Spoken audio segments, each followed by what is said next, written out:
Welcome to Celeb Scene Central. Lance Bass and Chris Kirkpatrick aren't pleased with how much time went by between NSYNC's initial hiatus and their reunion at the 2023 MTV Video Music Awards. The bandmates voiced their frustrations over the group's extended break from music, which was supposed to only be for 6 months, but instead lasted 20 years, in the new Paramount Plus documentary, Larger Than Life, Reign of the Boy Bands. 2002 was our last tour. Justin Timberlake was going to start his solo album, which we were super supportive of. I thought that was a great idea, Bass said. The label told us, look, come back in 6 months, and we were supposed to go right into the next album. That just never happened.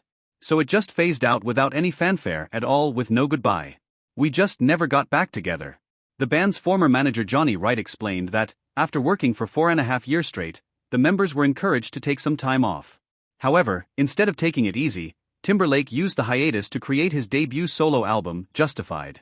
The album, which includes hits like Señorita, Cry Me a River, and Rock Your Body, became an overnight sensation and led Timberlake to make his solo debut at the 2002 MTV Video Music Awards.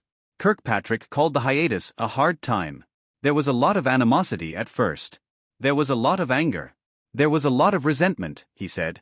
I remember thinking, are we ever getting back together again? Bass added, it was just a very confusing part of our life right there, because we didn't know what was happening. Wright defended Timberlake's decision to invest in his solo career at the time. From Justin's standpoint, when he's got the #1 album in the country and he's got offers to tour the world, it's like, how do you come back to that? He questioned. I gotta fulfill this. It's not that I'm saying goodbye, it's just I can't stop this. And Bass noted that he would have understood that, had Timberlake been open about his intentions with the group. Business-wise, I get that, he said. Justin has the most talent in the world and we wanted to give him that respect. But tell us that. While NSYNC would go on to reunite at performances and award ceremonies over the next 20 years, the band didn't make their official comeback until the 2023 MTV Video Music Awards. Later that year, they released a single titled Better Place, which was featured on the soundtrack of Timberlake's animated film Trolls Band Together. In January, Timberlake confirmed on The Kelly Clarkson Show that NSYNC had been in the studio and teased a little something may be on the way in the future. It's kinda crazy, he said at the time. There's so much that just picks up where it left off, as far as the chemistry.